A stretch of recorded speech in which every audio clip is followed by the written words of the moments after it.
So I'm just talking to Jake Hughes today about his travels in Germany when he was in high school. What grade were you in when you did this? I was in grade 11. Grade 11, okay. So where was the first place you traveled that you remember, not including family trips to BC? First place I remember I think we went on a cruise, would have been our first trip. Okay, where'd you go? We went to San Juan, Puerto Rico, St. Oh, wow. Martin, St. Thomas, and St. Kitts. Oh, you've been around. Yes. And what do you remember from those things? Were they like, I don't know, would you try some of the food, the local food there? Did you see some of the sites, or did you stay on the cruise ship most of the time? No, when we docked, we did a lot of different things. My parents were really good with trying to make it as educational as possible, I guess, with it being, usually they would take us out during school years or during school time. So we'd go and they'd take us through, like we'd get in a taxi cab and go through kind of the cities just to see how the locals live, right? If it's how poverty stricken or how different it is comparison to how we lived. Yes. So that's kind of the biggest things that stuck out to me that I still remember is going through and seeing the schoolyard and all the kids wearing like perfect school uniforms. Yes. And how brightly vibrant all of the houses are in the Caribbean, because they have to repaint their houses so often because of the salt, how salty and how humid it is. I think it's every 2 years they have to repaint their houses, so they're always very bright colors to try to keep the spirits up. Wow. Okay. Yeah. I've only been to Cuba, so I don't know what the rest of the Caribbean is like. In a couple of years, we're going to St. Martin and Jamaica, so nice. I'm looking forward to seeing what it looks like there. And your description of it seems really good. It's just I know in Brazil the favelas, they have to repaint them, so it makes people look happy, and they're really poor places, but they try to make it look as tourist acceptable as possible. So. Exactly, and that's a big thing there too. Yeah, because there's so much, they rely on tourism in those countries, and they try to make it look like there's no crime. They make it look like there's no poor people, but exactly they're hiding that behind everything. So. Behind the colorful houses. Yes. So, what is one thing you like about traveling? I love honestly learning the different cultures and learning different customs. Okay. Trying to just comparing, especially because I mean I've grown up Canadian, so we're very set in. Dinner is at this time. Dinner is the big meal of the day. Like how alcohol is used. Very different in many different cultures, especially in Europe. Yes, especially in Europe, speaking of which, you can have beer at like 14, 15, it's acceptable.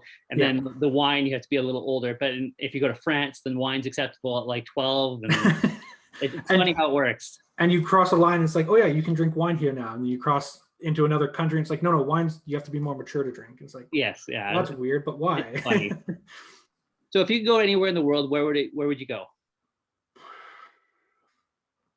I don't even know. I'd probably go back to like Germany. Okay. I'd love to go back. Do more exploring outside of Germany though. Go to like the Czech Republic. Ooh, go to very nice. Go to Spain. A lot of the countries sort of like in that area. Yeah. We were in Prague a couple years ago for the World Juniors. Yeah. It was it's a very cool city. It's very cold in the winter, but it's got a lot of it was pretty much well untouched from the war. So a lot of the older structures are still there. That's awesome. And they have beautiful castles, and they had transportation system so well done there. And there's a lot of people speak English, so it's not like you have to worry about trying to speak Czech. And and it used to be communist, right? So they have the communist sort of style of buildings and whatnot, but it's still kind of, they have a lot of the newer buildings as well. So it's kind of a sight into the past, into the communist past of it. Exactly. Yeah. That's the thing about like going to like a place like England, where you can go from London, where they have the most modern buildings, all the way to a place like Coggeshall, which is near where Brandon stays, my brother, and the 14th century buildings. Jeez. And I was there, and I just wanted to touch the rock on the side of the building, because I'm touching stuff that's been around for 700 years, and that's just insane. And coming from Canada, where we don't have buildings that old, it's amazing to feel the history, like what that building has seen. I was gonna say, you don't have that history. You don't have that history behind everything. No, and the history we do have is more of the native sort of style, and they didn't build a lot of buildings. It was more of the nomadic tribes. Exactly, yes. Yeah. So you traveled in Germany when you were in high school. Do you think traveling abroad and living in a different culture would be beneficial to all high school students? I think it'd be fantastic for all high school students to do it. You get out of your you get out of your comfort zone to the nth degree. Going to a country, not only did I mean, I wouldn't say fluent. I was comfortable with the language. Yeah. But you're going to a place where you don't know anyone. The only person I knew was my foreign exchange brother, Valentine. Yeah, and you're going to a place that's completely different than where you are. Yeah. You have to grow and learn and experience things that most people wouldn't. So I would definitely say it'd be beneficial to most people. Okay. And did you pick up more of the language when you were there, just from being immersed in it? Oh, definitely. I was definitely, by the time I came back, I would say I was almost fluent because I lived in a very small, what used to be like a small farming village. Okay. Where a lot of the older generation didn't speak English. Okay. They never learned it in school. So you go down to the corner store so you could get a phone card. I had to learn to speak and ask in German, have a conversation with the lady because I tried in English and she just kind of stared at me. So it was one of those, it was good to be in a kind of an area like that where all the kids were super helpful because they all, of course, were fluent in English, basically. Yeah. Helped me. But being forced to speak German was really helpful as well. Okay. So that leads to my next question. Whereabouts in Germany were you living? I was in Wiesent, was a town called, the village was called.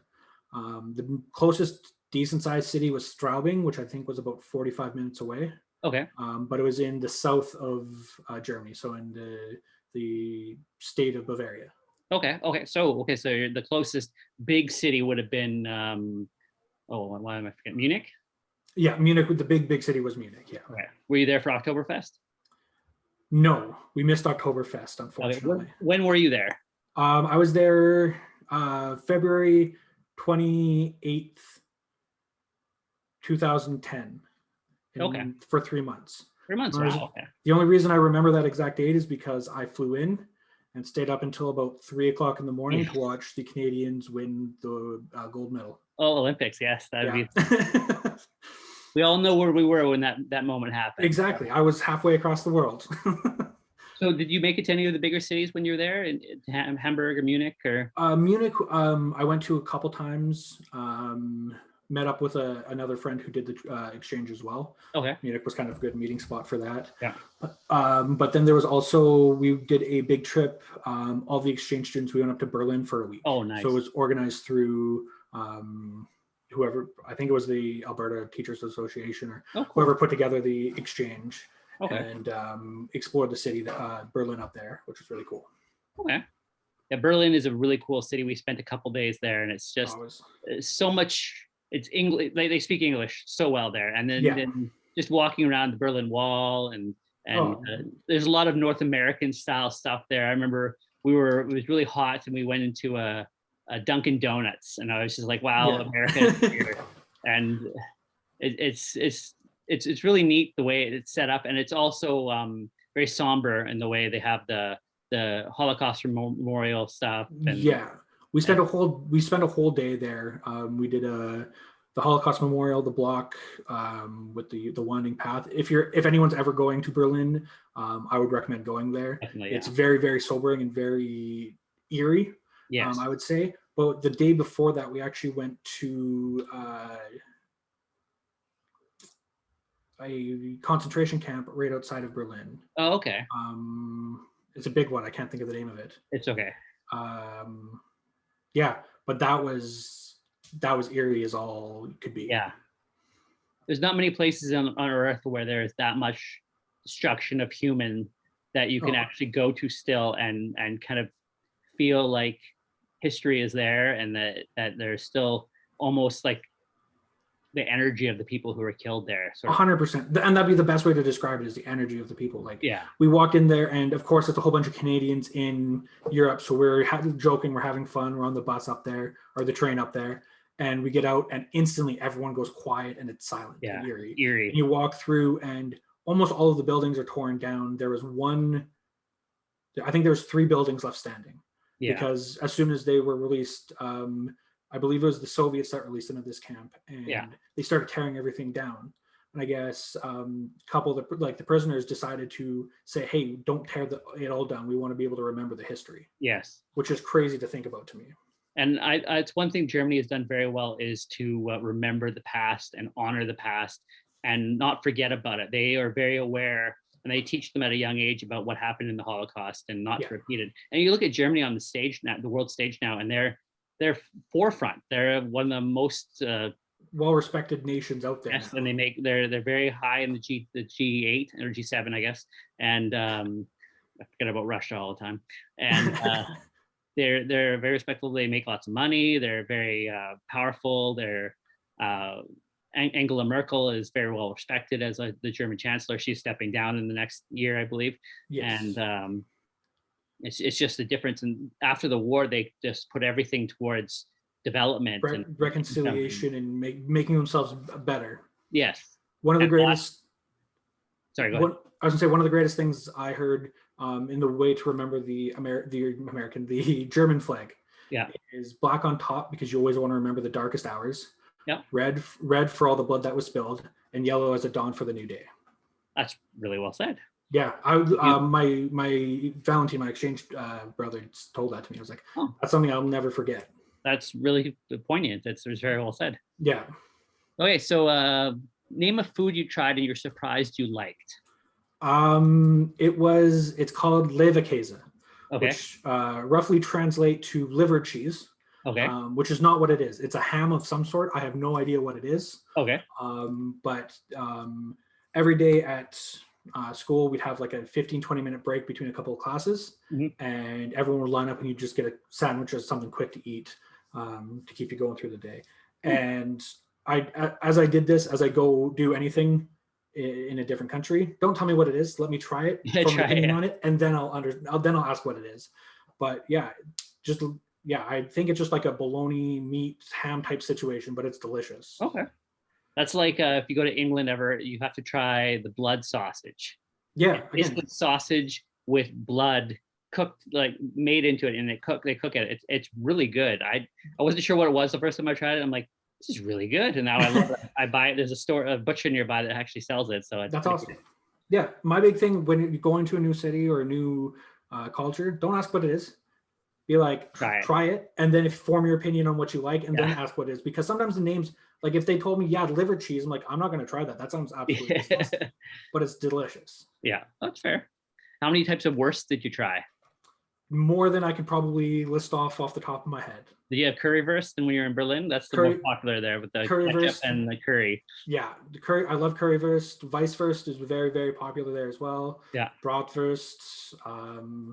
Käsewurst. There was so many different wurst or sausages. I don't even know how they have that many. They love their sausages in Germany, especially in the where you were in the Bavaria there. Yeah, Bavaria is delicious. So many good food. Did you partake in any German beers? Legally speaking, of course not. But no. The country, it's okay. No. I mean, yeah, the culture around drinking is way different than it is in North America. But when you're 16, you're allowed anything under 12% alcohol content. Okay. So coolers, beers, everything like that. You can just go into a corner store and buy it. So, I mean, Weiss beer is one of like the traditional Bavarian German beers. Had almost, I would say 3 to 5 times a week with lunch, Mittagessen, which is their big meal. Yeah. So that was very normal to have have a beer after dinner. But then going out to clubs and different bars as well was just a commonplace. Almost, I would say every weekend or every other weekend, we'd go into Straubing, the city there, and go to a different bar or a different club. Okay. And have you gone to any countries in your time have you been to any countries, and where else have you been? When I was in Germany, we ended up going to the Austrian Alps, I believe was in Austria, which was super cool. I literally sat on top of the Alps at one point and was like, it dawned on me how lucky I was to be there.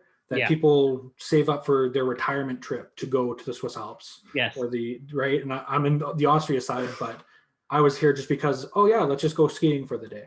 Okay. Because I was in there. Other than that, I mean, I've been to the United States a handful of times, down to Vegas, Mexico 3 or 4 times. I did another cruise where we went to St. Martin again. I don't even remember. Nassau, Bahamas. Okay. A handful of places throughout the Western Caribbean there. Okay. I've been to Cuba. I think that's kind of it. Okay. But still pretty good for my age. Yeah. Favorite city you've ever visited? Probably Berlin. Really? Just for the amount of history that's there. What country do you wish you could visit? UK is up on that list. Yeah. There, and again, I really want to go to Czech Republic, go see Prague. Yes, it's beautiful. Definitely recommend, if you go to the UK, go to Scotland and Ireland. Dublin, Ireland is one of the coolest cities in the world. It's like a party central. There's free comedy acts. There's beer out everywhere. You can get Guinness. Have you ever had Guinness before? I have. I've had like out of the can and stuff like that, but never actually poured properly. Is so much different tasting it. Even when you're in England, it tastes better than it does here, because beer on tap, Guinness on tap is just so delightful. I was before I went to Europe, I was determined to like it, so I would be able to enjoy it. So I tried it a few different times, and I started to build up a bit of a taste to it. And now it's, whenever I can go to a place that has Guinness on tap, that's the thing I order right away. And I can drink like 4 or 5 of those things, and I don't feel intoxicated. Yeah. It's like drinking bread, really. Like, it's so thick and so dark. It's like drinking a rye bread, and it's just so. It's hard to describe. You get a little froth on your mustache, sort of thing, and it's just so good. Yeah, it's one of the beers I just have not tried, because I want to wait until I go over to the UK to try it, because I've heard the same thing. It tastes completely different. And Kilkenny is also a good Irish beer. Smithwick's and Harp. Those are the 4 big Irish. I've heard of Harp. 4 big Irish beers. Yeah. I recommend Harp. Actually tastes pretty good out of a can. So if you're at the liquor store and you see some, they usually just sell it in singles, the 500 milliliter can. Yeah. That's a really good. It's lager. Okay. And or no, it's an amber. No, Smithwick's is the amber. Harp is the lager. So Kilkenny is Irish. I'm trying to remember what the name of it is. It's like cream beer. Okay, cool. They, like the Guinness, they have the little ball bearing out of it, so it keeps it carbonated. Cool. Okay, what excites you about travel? Everything. Going to a new place. I mean, getting away from work is always the first thing that pops in my mind. It's freedom from having to worry about that. But going to different places, seeing things that you haven't seen before, and experiencing the cultures, right? Going to sit down at a restaurant and it being completely different than anywhere else you've ever been. It's something that really intrigues me. Okay. So what did you do on your long flight to Germany to keep yourself busy? On the flight to Germany, I think I slept. Oh, wow. Because I didn't sleep most of the night before, packing and making. Yeah, I was super excited. On the flight to there, I think I slept for probably 6 of the 7 hours, 5 or 6 hours. So we had to fly through Toronto first, and then Toronto to Germany. So yeah. Lots of times they don't have direct flights from Alberta, Vancouver area to Germany. It's more of like you have to stop in Toronto, or you stop in Amsterdam, or you stop in England, or you stop in Paris, sort of thing. And yeah, the big thing that normally we can find a direct flight. It usually just takes off at weird hours, which is fine. Frankfurt is usually the direct flight they offer from Vancouver and Alberta, sort of thing. And that's where we flew into and out of was Frankfurt. But because it was during the Olympics that we left, every single flight that was leaving internationally had to leave out of either Vancouver International or Richmond and Toronto. Okay. Those are the only 2 places that were allowed to leave internationally. So. Okay, so would you consider yourself a picky eater? Yes. You're like your mother. Very much so. Very much so. Pasta? I love pasta. Oh, well, that's better than what she does. She won't eat noodles. So I don't understand how that's possible. But no, with me, it's just very, I'll try anything once, but Okay. I'm very particular about, especially texture. Okay, Texture to fair enough. me is everything. If it's like applesauce, I love the flavor of applesauce because it's just apples, but the mushiness of it, I Okay. can't do. Tofu? Can you eat tofu? Depends on how it's cooked. Okay, fair enough. Yeah, I'm one of those people I'll pretty much will eat anything at least once. And there's a few things I won't eat. Like I agree with you, tomatoes on burgers do not belong. No. But I will eat the tomato if need be. Like I'm trying, like if I'm in the country and the food has tomato in it, I will try it just to see what it's like. And the big thing to me is a lot of the time with that stuff, it's in the recipe or it's in the food. It's not dominating flavor and it's not huge chunks of tomato. Yeah, like tomato sauce on a pizza is really good, but putting tomatoes on the pizza, it's just wrong. It's too much, yeah. Okay, so what food would you be most interested in trying? Anything. I mean, I've tried just in Calgary here. I mean, I've gone to a traditional Chinese restaurant. Okay. I tried octopus. I think I tried the squid. I'm open to trying anything once, and then deciding what to do. I recommend going to China then. And they have in Beijing, they have like this big food market. They sell stuff, and it's like basically like a night market. And they have you can eat starfish. Interesting. You can eat what are those things called with the scorpions? Deep fried scorpions. Deep fried scorpions. Yeah, and they have also chicken, and they have squid and chicken feet. Yep, I've heard of chicken feet being a very big delicacy over there. Yeah, and dumplings are the best thing. I love dumplings. I love dumplings. If you can find a place with dumplings, that's good. We had some in Montreal. They were amazing, and it's just they're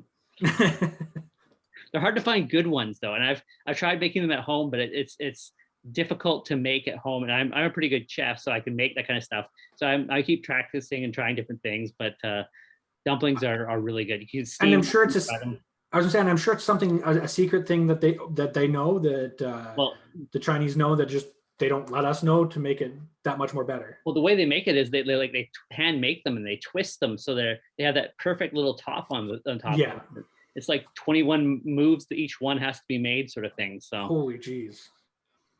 So, what is your favorite ethnic food? Probably, I mean, vice versa is delicious. But I'm probably gonna go with like tiki masala, chicken tiki masala is my one of my like favorites. Indian? Yeah. Okay, that's good. Your mom hates curry. I know she I remember she said she lived in Australia, and her roommate loved curry, and she got tired of the smell of it. So she, like, when I say I'm a picky eater, it's because I'll try things, but I don't like I'll try and be like, no, I don't like this. I'll never have it again. I think she just has decided she doesn't like things and refuses to try it ever again. But she eats like such a small amount of foods. It's insane. Yeah. I've gone out for lunch with her several times, and she has like a list of like 4 things she can eat on the menu, and that's what she sticks to. So yeah, and she's happy with it. So as long as she's happy. That's exactly it. Like, you sound like an adventurous person. You want to try all these new things, and you'll try them at least once, depending on what it sounds like. Just don't tell you what it is before you actually eat it. So. Exactly. If I'm eating like a clamfish, don't tell me. Let me eat it first and be like, oh, this is absolutely delicious. What is it? Then tell me, and it'll be fine. If you tell me what it is, I'll be like, oh, that's weird. Why are we eating that? Yeah. So, what is the craziest thing you've ever eaten? Probably the octopus. Okay. Because I actually knew what it was before I ate it. Was it fried or was it pan fried or? I think it was pan fried. It was many, many years ago. Was it battered or was it just? No, not battered. Just a piece of it. And you liked it, right? It was okay. It wasn't my favorite, but I would, if someone offered it to me again, I would try it again. You like it many years ago. You like spicy foods or? Yes. Okay, so the spicier the better. Yeah. You should try. If you like Indian food, you like lamb. Yep. So the lamb vindaloo. So if you're ever ordering Indian food, try the lamb vindaloo. It's very spicy, and I had it when I was in England last time, and I was drenched, like it was sweat pouring off of my face, and I'm enjoying this. And when you're in England, you drink beer with every meal, right? So you're drinking the beer, and you're just like I hope this gets the sweat down. So it's just so good. Well, that's always the funniest because I have a couple friends from like Pakistan and there, and they'll be like, "Oh yeah, it's spicy." I'm like, "I'll eat it," and I'll start sweating, and they'll be like, "Are you all right?" I'm like, "No, this is great. I love it. My body is just rejecting it." Well, spicy food is actually good for your metabolism too, right? So that helps to digest and makes you feel better, and it gets everything moving. What are your travel goals? I want to, again, I'd love to go back to Europe and do a trip where I can go in and do probably some of the UK, France, Spain, kind of the big areas, then go back to Germany and kind of see the places that I wasn't able to go to, right? I was there for 3 months, but I also had to do schooling the entire time as well. So I wasn't able to go be a tourist all the time. It was more live and experience it from that side of things. So I'd like to go experience a lot more of the touristy stuff. So will you take trains or planes or a little bit of both, or? Depending on the situation. I mean, the planes in like inter-Europe travel is so cheap in comparison to cheap, North America. So ridiculous. If it's something like, oh, it'll take you 12 hours by train or 45 minutes by a plane, I'll take the plane. Yeah. EasyJet, Ryanair, two of the cheapest airlines out there. You could go for 49 pounds. You can fly basically anywhere in Europe. Which is insane. Yeah. I don't understand why North America isn't like that. But it's because it's deregulated. There's no government body saying this is how much you have to pay for flights and have all this stuff going on there. They're all able to do what they want to do, and that's why it's so cheap. And the thing you're paying for when you go with like EasyJet, for example, you're paying for your luggage, you're paying for your carry-on, you're paying for your seat assignment, you're paying for more leg room if you want it. So it's all on add-ons, right? So if you want to go bare bones, it's really cheap. But if you're doing everything else, it adds on. And honestly, if I'm doing a trip like that, it's gonna be a backpack in myself. Like it's not gonna be I'm not gonna be carrying around 3 things of luggage. Yes. It's gonna be clothes I can fit in a backpack, and hopefully I can find a laundromat a couple times. Yeah, when we went to Europe the first time, we were carry-on only. Yeah. And we were doing, or my wife was doing the laundry in the sink. Yep. With, hand washing stuff, and it was an experience for us who've never been on a trip like that before, and going carry on only everywhere you're going. And we went from Amsterdam to Berlin to Belgium, France, then we went to England, Scotland, Ireland, Wales. Luckily, we did meet up with Brandon, my brother, and we're able to stop and remove things from our luggage and get things when we wanted to, sort of thing. So it's important to make sure you get stuff on the way that you won't have remembering all the stuff. So. Exactly. Wait, so do you watch any travel shows on TV or streaming or anything like that? Not regularly, no. Because then I just get the itch to go look at trips and spend money that I don't have. So yeah, not too often. Okay. If you ever do, I recommend Anthony Bourdain, Rick Steves. There's lots on YouTube that you can watch that's full shows and stuff like that. So yeah. Do you think we should have a COVID passport? Yes. For international travel as well. For international travel, 100%. Canada, we have the rights to be able to travel anywhere you want to. Through Canada, yeah. No, that totally makes sense. Yeah. But international travel, I think it only makes sense. And it's not to discriminate against anyone, it's to keep the countries that you're going to and coming from safe. And honestly, countries can make their own rules and we have to follow them when we go to them. So if they say you have to have your COVID vaccines to go to this country, then you have to have it. Yeah. Exactly. I can't remember where we were, but there's on one of the cruises, there's a rule against wearing camouflage. Oh, wow.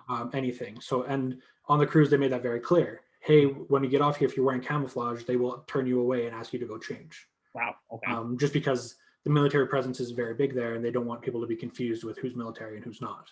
Okay. That's a rule that we have to follow when we go into that country. Just like any other rule that a country has, if a country says that, we need to follow. Exactly, yeah. Same thing as if you need to have a yellow fever vaccination or cholera sort of stuff. You want to be protected when you go to these places too. Exactly. And especially if you need travel insurance, and the last thing they want to do if you're going to a country is get sick and then have to rely on their health systems to take care of you. Exactly. No, it only makes sense, right? So how would you rate your German speaking now? Sober, probably a 3 or a 4. Okay. After a few beverages, probably a 5 or a 6. Would you get by if you went to Germany like tomorrow? Probably. I could get through villages that are like where I lived, where it's majority of non-English speakers. Okay. And are you interested in world history? Yes, very much so. What kind of history? I mean, the main reason, like backstory, when in Alberta, you have to have an English credit from grade 10 or 11 to be able to graduate. Yeah. I wasn't a huge fan of the French language, so it was either Spanish or German, and Yeah. I loved German history and the World War and all that time. So German was a natural reason there. So being able to go to a lot of those places, like the Brandenburg Gates, Yeah. Checkpoint Charlie, stuff like that was really, really cool. So kind of World War II and the history of leading into World War II is super fascinating. Yes, definitely. Okay. How many countries would you say you've visited? 1, 2, 3, 4, 5. I think 6, 7. Pretty good. Yeah. What country would you say you were least likely to visit if you had to go to any one country? There's a lot to choose from, obviously. Lots to choose from. Honestly, a lot of the Asian countries, I'm just not interested in a lot of their history or a lot of the sightseeing stuff over there. Yeah. So China, even Japan isn't that interesting to me. So you're not a sushi eater? Not a sushi eater. Okay. Yeah, that's we went to Japan 4 years ago, and we love sushi. So and ramen. Ramen's really big there too. And ramen would be the one. I was gonna say the ramen would be the one thing that would get me to go there. Okay. I love ramen. Yeah, I'm all about Asian. We're going to go to North Korea in the next 5 years. That's awesome. See what it is. We've been to South Korea just twice, but just at the airport. So we want to actually go into South Korea. But to get to North Korea, you have to fly from China, from Shanghai to Pyongyang, and or you can take the train from Pyongyang or from Shanghai to Pyongyang. But it's one of those things. It's like it's not a really dangerous country if you follow the rules. Yeah, just follow the rules and you're fine. That's the thing. Like when you're going to other places, you can't think it's going to be like Canada or the United States. You have to, when in Rome, right? Like you do what their rules are, and you'll be fine. Yeah. What would you say is the biggest difference between living in Europe compared to Canada? The freedom, if that makes sense. Okay. When I went, I was 16 years old, so still a teenager, young adult, some people would call it. But I mean, in Canada, it's very, very strict. It's like, okay, no, like, I mean, I lived in a small town just outside of Calgary. Yeah. And if we went to Calgary, we had to let our parents know and when we'd be back and everything like that. Yeah. Going to Straubing or a small city outside of Wiesn, there was no issue with that at all. Okay. It was a daily thing. We would leave. I mean, our school was in a different city completely. Yeah. But after school, they would be like, "Oh, do you want to just go do this?" I'm like, "Shouldn't we let your mom know?" And he's like, "No, it's fine. As long as we show up for dinner, we'll be fine." Like, that's so weird to me, but that was one of the biggest things I had to adjust to. Yeah. Yeah, it's different in every culture and what is expected, and just doing what you can and where you are. That between that and your big dinner at lunch. Yes. That was a bit to get a hold of. Okay, so if you were flying into a country that you've never visited before, what's the first thing you would do? Find a pub or a bite to eat? Find a pub. Find a pub? Okay. Find a pub. Why would it be a pub over eating? Well, a pub, generally speaking, but for me, it's you go to a pub, you can meet some people, kind of interact. I'm assuming if you're going somewhere, you be able to speak the language a little bit. Hopefully, or it's an English-speaking country in my case. But you find out all sorts of hidden gems by talking with people and having a drink. So you can be like, "Hey, yeah, I'm from Canada. This is my first time here. What should I go see?" Yeah. Have a few drinks with some people and like, "Oh, you need to go here and go here. If you need somewhere to stay, there's a hostel down the road and it's super cheap. It's right around this way." And that's why I feel like the pub would be the first place I'd go. And how much research do you do before you go on a vacation? Do you go on TripAdvisor? Would you go to Google all these places, find out what there is to see, or do you kind of pick it up as you go when you're there? Depends on the type of trip. Okay. So like I went down to Vegas with a group of friends. We went for EDC, big 3-day rave. We didn't have anything planned. Okay. We were just kind of like, okay, let's go. Like we know we have the 3 days where we're doing this. Everything else is just free game. We'll figure it out. Okay. That's a trip where I'm just going to figure it out. If we're going on a group trip and certain people want to go see certain things, then I'll do research and be like, hey, well, we can do this day, and then on the same day, because over in the same area, do the same thing. If I ever go on a trip where it's just me and a backpack, I just play it by ear. I'd have my landing date and my go home date and figure it out from there. Figure it out from there. Yeah, that makes sense. All right. Do you have anything else you want to say or that you want to tell people, or? Travel as much as you can. I love it. I've learned so much about not just myself, but other cultures, and things I bring into everyday life, including swearing in different languages. It just feels better swearing in different languages. Exactly. Can't get in trouble for swearing in different languages. Exactly. Well, you're old enough now that you can swear as much as you want to. Sometimes. Well, not maybe at work or when you're or if you get pulled over or something. Yeah, recommended. Fair enough. All right. So awesome. I'll end it here, but I'll just talk to you for a few seconds if that's okay. Yeah, of course.